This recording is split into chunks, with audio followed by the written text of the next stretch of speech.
जय श्री राधे आप सभी को। श्री धाम वृंदावन से आप सभी को राधे राधे। जय श्री राधे, जय श्री राधे।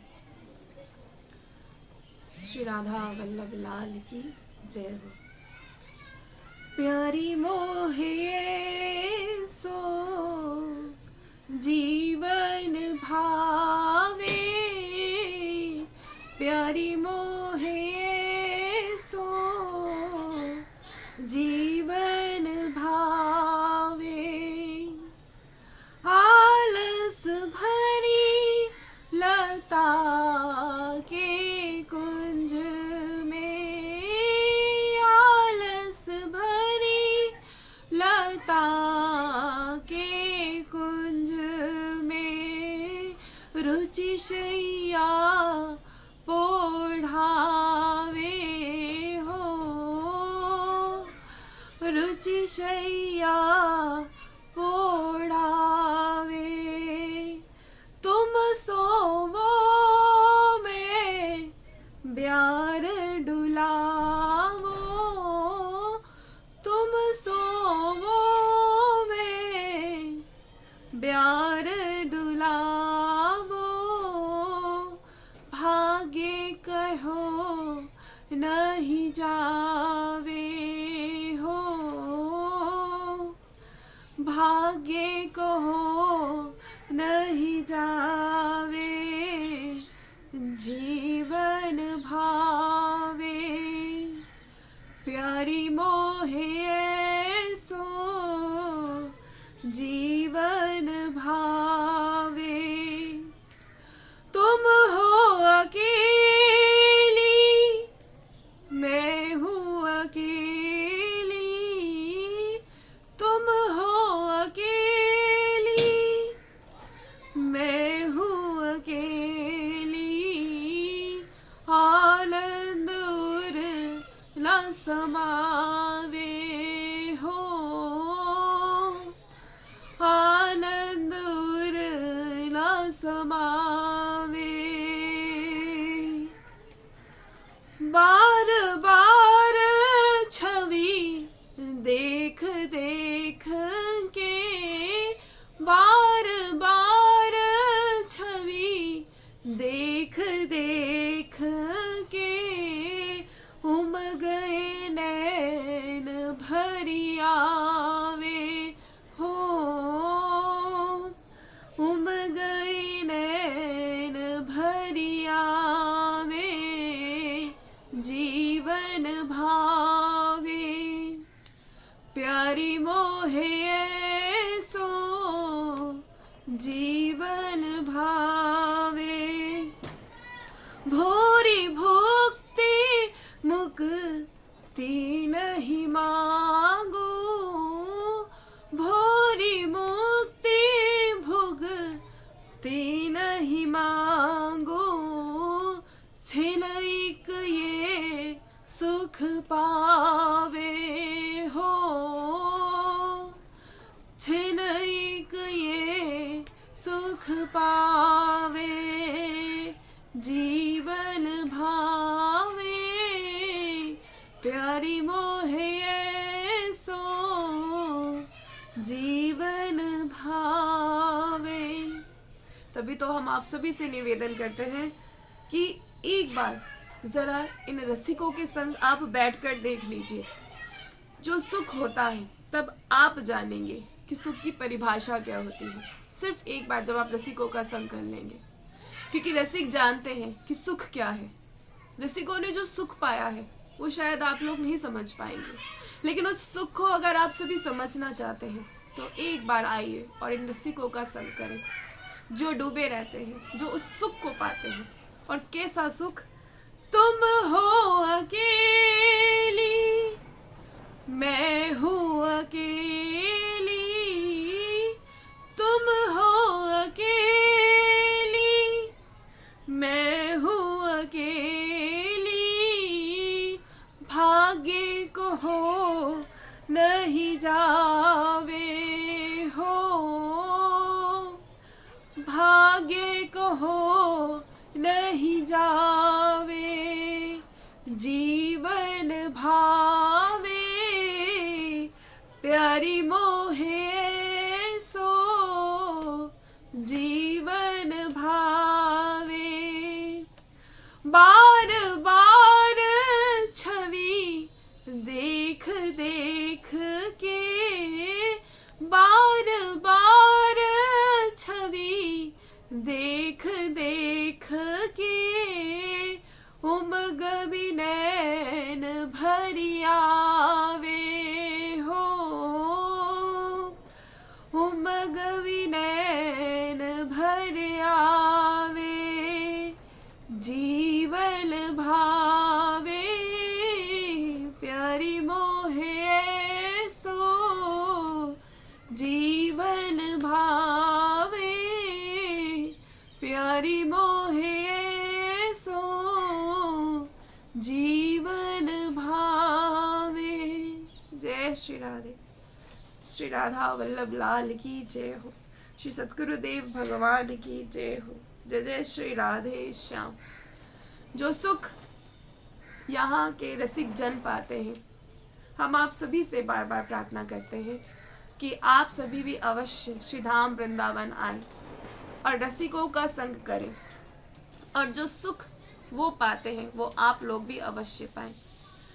इस जीवन में हम कई बार और हमेशा ही ऐसा होता है कि जब जीवन में अनुकूलता होती है तो अनुकूलता हमारे जीवन में, हमारे हृदय में हर्ष और गर्व पैदा कर देती है। और जिससे क्या होता है कि जब हमारे जीवन में बहुत सी अनुकूलताएं होती हैं, जिससे हमारे हृदय में हर्ष आता है, गर्व आता है, तो वो कहीं ना कहीं हमें भगवत विमुख कर देती है। आप लोगों के कई बार ऐसे प्रश्न आते हैं कि हमारे जीवन में इतने कष्ट क्यों। प्रभु का भजन करने पर भी कई बार ऐसा होता है कि प्रभु का भजन करने पर भी हमें क्यों अनुकूलताएं, प्रतिकूलताएं मिलती हैं। क्यों प्रभु हमारी मनोवांछित इच्छाओं की पूर्ति क्यों नहीं करते। हम जो चाहते हैं वो प्रभु हमें क्यों नहीं देते, बल्कि हम उनकी इतनी सेवा करते हैं, हम उनसे इतना प्रेम करते हैं, लेकिन फिर भी हमें ऐसा क्यों, इन सभी कठिनाइयों से हमें जूझना पड़ता है। तो हम आप सभी से यही कहना चाहेंगे कि हो सकता है कि जो आप मांग रहे हैं, जिस अनुकूलता को आप सभी मांग रहे हैं, वो आपके लिए उचित ना हो, वो कहीं ना कहीं आपको आपके प्रभु से दूर करती हो। इसीलिए जीवन में प्रतिकूलताएं आती हैं, क्योंकि ठाकुर जी हर किसी को वैसा ही किरदार देते हैं जो वो किरदार निभा सकता है। आज के बाद जीवन में ठान लीजिए, एक ऐसी ठसक होनी चाहिए कि हमारे प्रिया प्रीतम, जब हमारे प्रिया प्रीतम है तो वो हमारे साथ कैसे गलत कर सकते हैं। एक नाम की निष्ठा आप सभी में होना बहुत जरूरी है। हमारे प्रभु केवल हमारे, और कोई नहीं। ये संसार के जितने भी रिश्ते हैं, ये संसार में जहां भी हम बंधे हैं, हम जानते हैं ये सब झूठ है। जिस प्रकार आप एक फिल्म देखते हैं, उस फिल्म में आप देखते हैं कि कोई रोता है, कोई मरता है, कोई हंसता है, कोई गाता है, कोई कुछ क्षण के लिए मर जाता है, तो कोई जिसे किसी को किरदार को आप खलनायक बोलते हैं, किसी को नायक कहते हैं, लेकिन आप वास्तविक में सब उसकी सच्चाई जानते हैं। ये केवल 3 घंटे का एक ऐसा आप लोगों को समय आप जिसे देख रहे हैं वो 3 घंटे का कि जिसमें सब कुछ झूठ है। तो ऐसी ही ये जिंदगी है। इस जीवन में जो आप किरदार निभा रहे हैं ये सब झूठे हैं। जब तक आपका शरीर है, आपके शरीर में आपके ये आत्मा स्वरूप जो है, आपके जो प्राण है, जब तक आपके जीवन में ये है, तब तक आप प्रभु का भजन कर सकते हैं। आपको पीछे हटाया जा रहा है। ये जितनी अनुकूलताएं आपके जीवन में आती हैं, ये आपको भगवत विमुख करती हैं। प्रभु से आप अगर प्रेम करते हैं तो आपके मन में, आपके हृदय में कभी ये प्रश्न नहीं रहना चाहिए कि ऐसा क्यों, ऐसा क्यों। आप ध्यान बस इस बात पे दीजिए कि कोई भी प्रतिकूलता आपके हृदय में ऐसा शोक ना पैदा करे कि जिससे आप भगवत विमुख हो जाएं। यहाँ बड़ी सोचने की बात है। कुछ सरलता है, कुछ सरलता सी लानी है अपने जीवन में। कोई अनुकूलता हमें भगवत विमुख ना कर पाए, जिससे हमारे हृदय में हर्ष हो, गर्व पैदा हो और हम भगवत विमुख हो जाएं। और कोई प्रतिकूलता हमारे हृदय में ऐसी स्थिति ना लाए कि हमें शोक हो, और वो भी हमारा भगवत विमुख का काम हो, हमें भगवत विमुख करे। इसीलिए जीवन में चाहे अनुकूलता है चाहे जीवन में प्रतिकूलता है, इसका एक साधक को कभी भी प्रभाव नहीं पड़ना चाहिए, उसे कभी भी अपने इस मार्ग से नहीं हटना चाहिए। आप डटे रहिए, अड़े रहिए। जब आप डटे रहेंगे, जब आप अड़े रहेंगे, तब जाकर ठाकुर जी देखते हैं हमारे श्री लाडली जी तो बहुत करुणामयी है। हम उनका इसीलिए नहीं कहते, वो तो एक बार, कोई कैसा भी नीच कितना भी पापी क्यों ना हो, जो एक बार श्री लाडली जी की शरण में आ जाता है, श्री लाडली जी उसे अपना लेती है। और आप चाहते हैं कि आपको प्रभु का प्रेम मिले, आपको प्रिया प्रीतम का प्रेम मिले, तो इसके लिए आपको डटे रहना है। जब आप इस मार्ग पर चलते हैं तो दो प्रकार से आपको रोका जाता है, ऐसा नहीं कि नहीं रोका जाता। ये मार्ग कोई सरल थोड़ा ना है, ये मार्ग सरल नहीं है। नहीं तो आप देखिए आप सभी पर कितनी कृपा है। एक ही माता से जन्मे दो बालक हैं, लेकिन यहाँ कौन आया है, और वो माता चाहे कितना भी क्यों ना करे, लेकिन अपने दोनों बालकों को एक ही रास्ते पर नहीं चला सकती। वो माता कितना भी करे, कितना भी प्रयास करे, लेकिन वो अपने दोनों बालकों को इस भजन मार्ग पर नहीं चला सकती। इस भजन मार्ग पर वही चल पाता है जो प्रेम पाता है, जिसका इस प्रेम के देश में प्रवेश हो जाता है, वही इस प्रेम के देश में आ पाता है। यहाँ कोई रिद्धि, कोई सिद्धि, कोई जप, कोई तप, कुछ भी नहीं। यहाँ तो बस केवल विश्वास है, केवल प्रेम है। और हम अपने इस विश्वास से कहते हैं कि जिसने एक बार विश्वास कर लिया श्री राधा नाम पर, जिसने एक बार जीवन का लक्ष्य केवल श्री लाडली जू को ही प्राप्त करना रख लिया, हम सच्ची कहते हैं उन्हें कभी इस मार्ग से वो पीछे नहीं हट पाते, और ना श्री लाडली जू उन्हें हटने देती है। जिनका हाथ थामा है श्री लाडली जू ने, तो कौन हटा सकता है उसे इस मार्ग से? कोई नहीं, कोई नहीं हटा सकता। नहीं तो माता कितने प्रयास करती है, कितने प्रयास कि उसका दोनों बालक जो है वो निकले, वो भजन मार्ग पर चले, लेकिन नहीं हो पाता। चलता बस वही है जो जिस पर कृपा होती है, जिसे लाडली जू अपनाती है। और लाडली जू उन्हें ही अपनाती है जिनका विश्वास केवल एकमात्र श्री राधा। ये नहीं कि आज अनुकूलता है तो प्रसन्न हो गया, आज प्रतिकूलता है तो शोक मना रहा है, नहीं। मन में कपट है, क्या कपट करते हैं कि नहीं लाडली जो कुछ नहीं चाहिए, लेकिन बहुत सारी इच्छाएं चाहिए, बहुत सारी इच्छाएं हैं। महल चाहिए, धन चाहिए, संपत्ति चाहिए, महंगी गाड़ियां चाहिए, उससे आपको कोई भी लाभ नहीं होगा। आप दुख की स्थिति में हमेशा दुख में ही रहेंगे, और दुख ऐसे दुख में रहेंगे कि जिसका कभी निवारण नहीं हो सकता। ये जितनी आपकी इच्छाएं हैं, ये आपको भगवत विमुख करती हैं। और जब इस मार्ग पर चला जाता है तो दो प्रकार से रोका जाता है। किस प्रकार रोका जाता है? या तो मनोनुकूल भोग देकर, या मन के प्रतिकूल व्यवहार देकर। या तो आपको अनुकूलताएं दी जाएंगी या आपको प्रतिकूलताएं दी जाएंगी, और ऐसा होता है। ये कोई केवल बोल देने की बात नहीं है, जो है वो आप सभी को बता रहे हैं। ये डराने की बात नहीं है, आपको तो जो भुगत लिया है वो बता रहे हैं कि जान जाइए। जो क्योंकि जब भुगतते हैं, भुगत कर जब इस मार्ग पर धीरे धीरे एक ताप होता है जो सहन करना पड़ता है। उस ताप को जब सहते हैं तो हर कोई नहीं हो पाता। कहते हैं कि निकलते तो बहुत है इस मार्ग पर, लेकिन सब भटक जाते हैं। कभी किसी को कोई लोभ हो जाता है, कभी किसी को कोई लालच हो जाता है, तो कभी किसी को विश्वास ही नहीं रहता, विश्वास टूट जाता है। इस मार्ग पर बहुत से जन है जो निकलते हैं, लेकिन बहुत एक ऐसा बिरला होता है जो श्री लाडली जू को प्राप्त करता है, कोई एक ऐसा बिरला। और इस मार्ग पर चलने के लिए सभी सहायक नहीं होते। आप भजन मार्ग पर जब चलेंगे तो एक बात ध्यान रखिएगा, कोई सहायक नहीं होगा, कोई भी। अगर आप यहाँ सोचे कि आपके परिवारजन या आपके मित्र, आपके रिश्तेदार, आपके सगे संबंधी आपका साथ देंगे, कोई साथ नहीं देता इस भजन मार्ग पर। इस भजन मार्ग पर स्वयं चलना पड़ता है और अकेले चलना पड़ता है। जिसने ये सोचा कि कोई मेरे साथ हो, वही उसका पतन हो जाता है।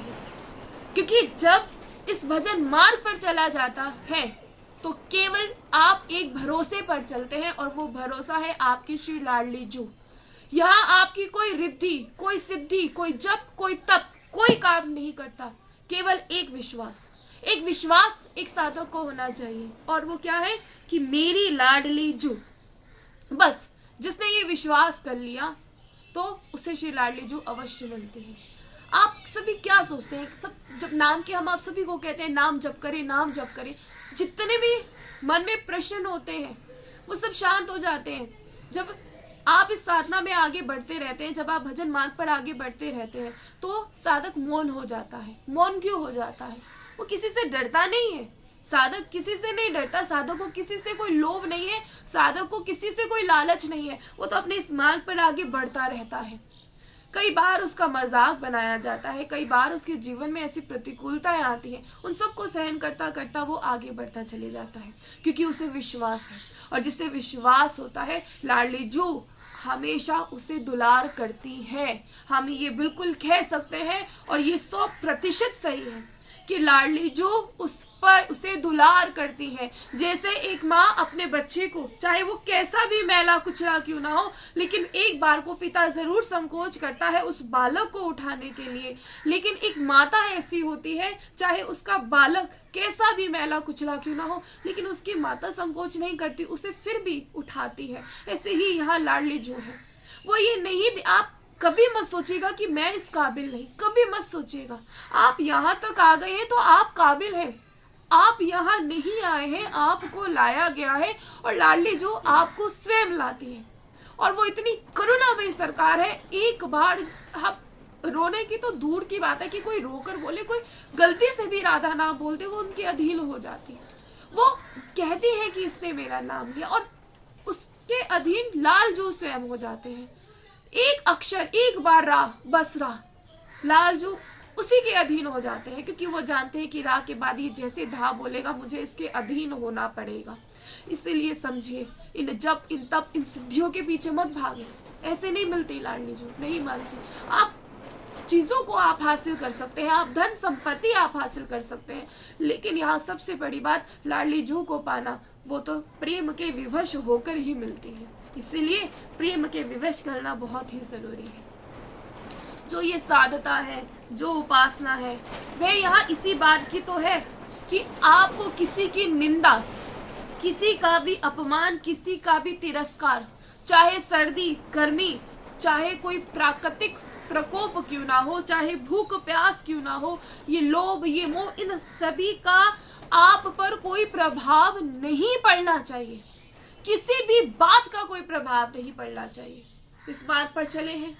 अगर आपके जो ये रिश्तेदार, अगर आप इन्हें अपना सलाहकार मांगेंगे ना, तो आप इस मार्ग से दूर हो जाएंगे। लेकिन जिस दिन आपने रसिक जनों को, भक्त जनों को, साधक को, संतों को, अपने गुरु को अगर अपना सलाहकार माना, तो आप इस मार्ग पर आगे बढ़ते चले जाएंगे। सबसे बड़ा पतन एक साधक का जब होता है, जब उसका संग गलत होता है। इसलिए यहाँ आपको एक बात सभी को ध्यान रखनी है कि एक बार तो रसिक जनों का संग अवश्य करें। जो वो सुख की अनुभूति होती है वो आपको भी जरूर होगी केवल रसिकों का संग करने से। और ऐसा होता है, भक्तों का संग करने से ऐसा होता है। ये आपको देखिए, हम बार बार आप सभी को समझाते हैं कि जो ये सत्संग है, ये जो बातें जिन्हें आप कहते हैं कि अच्छी अच्छी बातें, हम मानते हैं कि ये बोलना बहुत आसान होता है, लेकिन इन बातों में एक हमारा जो विश्वास है, एक जो बल है, वो हर किसी को नहीं आता। और इस बल, जो ये बल है हमारी हर एक शब्द का, हर एक बात का, ये बल तभी है क्योंकि इसे हमने जीवन में अपना कर देखा है। आज तक जब इस भजन मार्ग पर जब नहीं चले थे, जब इस संसारी मार्ग पर चलते थे, तब जीवन में बहुत सी अनुकूलताएं, जैसा इच्छा मांगा, जैसा मांगा श्री लाडली जू से सब मिल गया। और जीवन में हर सुख को भोग के, हर जो ये होता है सबको भोग के देखा, लेकिन कहीं आनंद नहीं आया, कहीं भी नहीं। लेकिन जिस दिन हम इस संसार में आए, जिस दिन जब हमने हमारा एक नया जन्म कब हुआ, जब हम इस भजन मार्ग पर चले। अब हमारी आयु जैसे जिसे पूछा जाए तो कहते हैं कि हमारी आयु ये है, नहीं। आपकी आयु वास्तविक में जब है जब आप इस मार्ग पर आज चले हैं, जब इस मार्ग पर जिस दिन चला जाता है वो आपकी वास्तविक आयु है, क्योंकि उसमें अपने आपने जीवन का सही मार्गदर्शन जो था, आपके जीवन का जो सही मार्ग था वो आपने चुना। और हम सही कह सकते हैं कि जो इस मार्ग पर चला है उसे शुरू में तो बहुत जलना पड़ता है, लेकिन एक स्थिति ऐसी आ जाती है कि उसके जीवन में आनंद ही आनंद होता है। उसे किसी बात का भी कोई फर्क नहीं पड़ता, चाहे कोई उसका अपमान करे चाहे कोई सम्मान करे, उसे कोई फर्क ही नहीं पड़ता। और अगर भजन किसी इच्छा की पूर्ति के लिए किया जाए, और अगर भजन आप अपनी लालसाओं की कामना के लिए करें, अगर आप सम्मान के लिए करें, तो धिक्कार है ऐसे भजन का, धिक्कार है ऐसे भजन का। आप जाने कि लोग आपको जाने, कोई नहीं जानेगा, कोई किसी को नहीं जानेगा, कोई किसी को नहीं जानेगा। जानना है तो केवल श्री लाडली जू आपको जाने। कोई हमें पहचाने तो हमारी श्री जी हमें पहचाने। जब उनके सामने हम जाके खड़े हों तब हमारी श्री जी हमें पहचाने कि ये वही है जो मेरे लिए रोती है, ये वही है जो मेरी इस प्रकार सेवा करती है, ये वही है जो मुझसे कुछ नहीं चाहती, केवल मुझे ही चाहती है। और ऐसों को, ऐसे भक्तों को, ऐसे साधकों को बहुत जल्दी अपनाया जाता है, बहुत जल्दी। मन में कोई प्रश्न नहीं, आपके मन में कोई प्रश्न नहीं, क्योंकि जिसके मन में प्रश्न हुआ उसकी अभी साधना पूरी नहीं, वो अभी लाडली जू के जो नाम का विश्वास है वो जाना ही नहीं। इसलिए सभी समझिए इस नाम के विश्वास को कि क्या है ये नाम। और श्री लाडली जू हम बार बार कहते हैं बहुत करुणामयी है, सब पर करुणा बरसाती है, लेकिन आपका भाव कैसे है ये आप सभी को समझना पड़ेगा। छोड़ दीजिए लालच, छोड़ दीजिए इच्छाएं। जिस दिन छोड़ देंगे उस दिन सुखी हो जाएंगे, उस दिन जीवन में आनंद आ जाएगा। छोड़ दीजिए, सब कुछ छोड़ दीजिए। क्या पा लेंगे, क्या जोड़ लेंगे? जोड़ना है तो नाम जोड़िए, अपना इतना भजन जोड़ के रखिए कि जब आपको ये शरीर छोड़ना पड़े तो आपको यहाँ इस शरीर को छोड़ने के बाद श्री जी की सेवा करने के लिए मिले। मैं जैसा भी कहीं भी हूँ, चाहे इस जन्म में कहीं भी, मैं आपकी सेवा करूँ। अभी तो देखिए आपका बड़ी किस्मत अच्छी है, आप सभी की, हम सभी की, कि हमें एक मनुष्य जीवन मिला है, एक माँ के गर्भ में आए हैं। लेकिन कभी आज तो आप हम एक मनुष्य है, कल को हो सकता है कि कोई जानवर बन जाए, तो तब क्या हमसे भजन हो पाएगा? नहीं हो पाएगा ना, तब तो भजन नहीं हो पाएगा। भजन तो तभी हो पा रहा है कि आज ये मनुष्य जीवन हमें मिला है, तभी तो भजन हो पा रहा है। कितनी बड़ी किस्मत है आपकी। अभी क्या है कि मोहे ऐसा जीवन भावे, कैसा जीवन भावे कि बार बार बस आप हो अकेली, मैं हूँ अकेली, बस एक साधक का यही जीवन होता है। साधक को जरूरत नहीं होती किसी की, उसका अकेले ही, कि मैं अकेले में ही अपनी श्री लाडली जू की सेवा करूं। कई बार ऐसा होता है कि आप कहते हैं मिलना है, कई बात करनी है, क्या कर लेंगे आप? अरे जो हम आपको यहाँ समझा देते हैं वो आपको यहाँ क्या नहीं समझा पाएंगे। ये एक समय ही ऐसा है कि इस समय श्री जी की हम जब चर्चा करते हैं तो इस चर्चा से आपको लाभ होता है। आप सोचे कि इतना सुना तो लाभ होगा, तो पहली बात, एक बात अपने जीवन में सभी ध्यान रखिए, चाहे इतनी सी भी आप चर्चा सुनते हैं तो उसका लाभ सबको होता है और अवश्य होता है। लेकिन आप बस सुनते रहिए, सुनते रहिए, लगातार सुनते रहिए। कितने समय तक सुनना है इसमें कोई समय नहीं, समय है अंतिम क्षण तक सुनते रहेंगे। प्रभु का भजन है, अंतिम समय तक करते रहेंगे। और जो साधक अपने जीवन में ऐसा धारणा कर लेते हैं तो उन पर श्री लाडली जू की कृपा अवश्य होती है और अवश्य होती है। अब कहते हैं कि जिनकी इच्छा शक्ति से समुद्र स्थल और स्थल समुद्र बन जाता है, एवं धूलिकण पर्वत तथा पर्वत धूलिकण, तृण ब्रज और ब्रज तृण से भी बलहीन, अग्नि शीतल एवं परम शीतल हिम भी अग्नि भाव को प्राप्त हो जाता है। अतः एवं लीला शक्ति दुर्गे है, एवं भूत प्रकार सर्वथा अद्भुत श्री कृष्ण के लिए हमारा कोटिश प्रणाम है। उनका बल कोई नहीं जान सकता, वो पल भर में इस सृष्टि की रचना कर सकते हैं, वो पल भर में इस सृष्टि का विनाश कर सकते हैं। वही पालनहार हैं, वही संहार करते हैं, सब कुछ वही करते हैं, संचालन सब कुछ वही करते हैं। और हम अपने प्रभु श्री कृष्ण को हम बार बार प्रणाम करते हैं। त्रिनते कुलिस कुलिस तरन करई, मस्कही करही विरची प्रभु अजही मस्कते हीन। और वही जो चेतन कहे जड़ करही, जड़ही करही चेतन ने, अस समर्थ रघुनायकी भजही तीव तेजन ने। यहाँ वो है महाप्रभु के बारे में किया जा रहा है।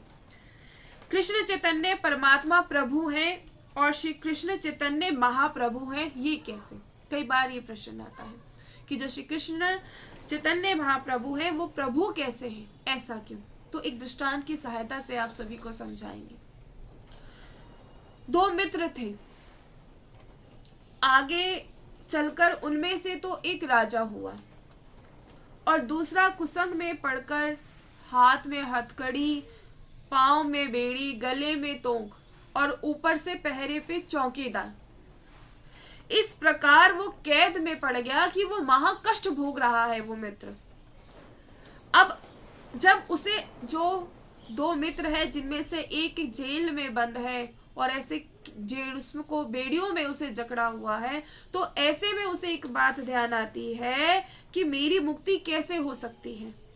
और जब विपत्ति में जब हमेशा कहा जाता है कि मित्र ही सहायक होते हैं, तो आज जो मुझे अपने दोस्त की, अपने मित्र की आवश्यकता है, क्योंकि कहा जाता है विपत्ति कालगर सतगुण नेहा, कि जो मेरा मित्र राजा है वो समर्थ है, वो मुझे यहाँ से बचा सकता है। अब उसने क्या सोचा, जो मित्र फंसा है जेल में, उसने सोचा क्यों ना मैं अपने मित्र के पास सहायता मांगू। तो एक खत उसने अपने मित्र को भेजा जो कि राजा है, और मित्र को अपनी सारी बातें बताई कि वो कैसे इस जेल में फंसा है।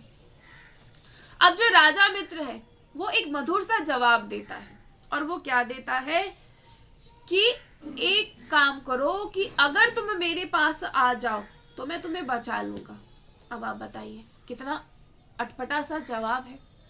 जो राजा मित्र है उसके पास जो मित्र जो जेल में बंद है वो उसे एक पत्र भेजता है और उसे अपनी सारी व्यथा बताता है कि मैं कैसे जेल में बंद हूँ।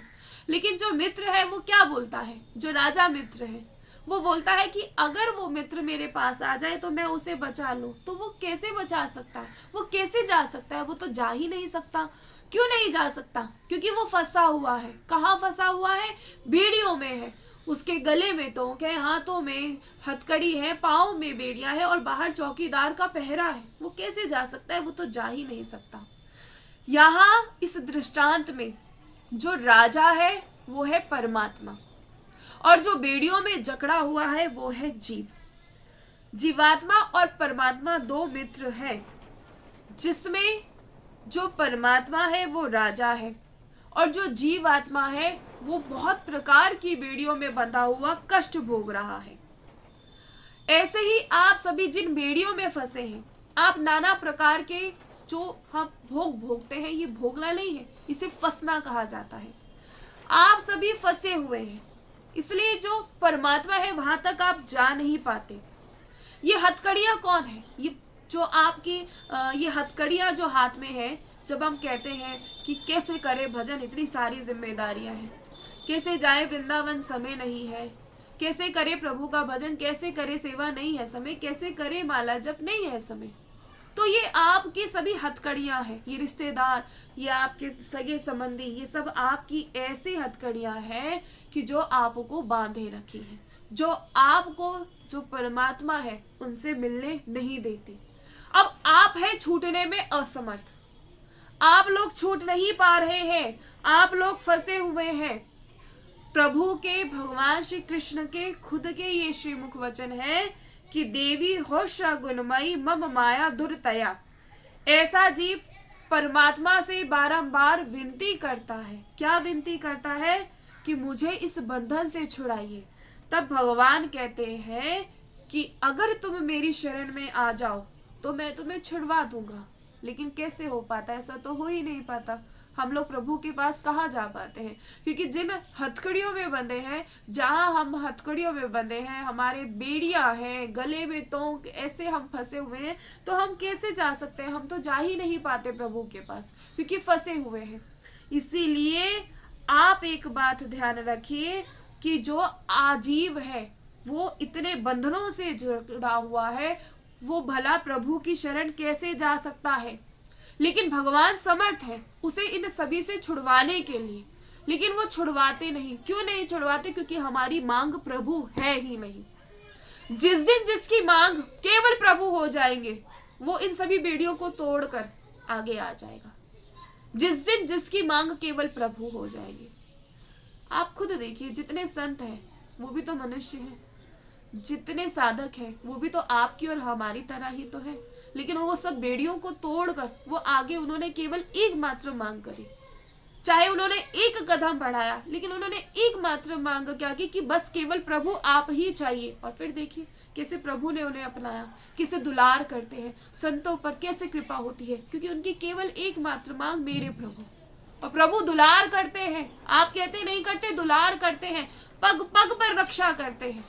जो कहे कि क्या केवल नाम निष्ठा से हमें क्या प्रसादी मिल जाएगी, क्या केवल नाम जप करने से हमें प्रभु मिल जाएंगे? मिल जाएंगे।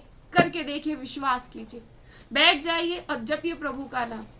कितने उदाहरण हैं, कितने संतों के चरित्र हैं, कितने भक्तों के चरित्र हैं। क्या उन्हें प्रभु नहीं मिले? सबको प्रभु मिले। क्यों मिले? कब मिले? जब उनकी मांग केवल प्रभु, केवल प्रभु। इसीलिए आपके जीवन में जितने भी जब ये संत आते हैं, जब सद्गुरु आचार्य कृपा करते हैं, ये कथा, ये वार्ता, ये सत्संग, ये उपदेश, ये आपको जितने भी विविध बंधन है, आपके जितने भी बंधन है जिनमें आप जकड़े हुए हैं, ये छिन्न भिन्न कर देते हैं। और तभी भगवत शरणागत हो पाता है। और संत सद्गुरु आचार्य जितने भी हैं, ये परम समर्थ कहे गए हैं। ये परम समर्थ इन्हें कहा गया है, क्योंकि यही हमें इस जाल से बचाते हैं, इन हथकड़ियों से हमें छुड़वाते हैं। इसीलिए यहाँ श्री कृष्ण चैतन्य जी को महाप्रभु कहा गया है, क्योंकि श्री कृष्ण चैतन्य महाप्रभु जी ने भगवान का नाम सुना सुना कर असंख्य जीवों को बंधनों से मुक्त किया है। संतों को दया आती है और इसीलिए वो आते हैं हमें इन बंधनों से मुक्त करने के लिए। इन बंधनों से आपके रिश्तेदार, आपकी इच्छाएं, आपकी लालसाएं, आप सोचे कि बस अब ये साधन भोग लो, अब ये इच्छा पूरी हो जाए तो मैं इन बंधनों से मुक्त हो पाऊंगा, तो ऐसा कभी भी नहीं हो पाएगा।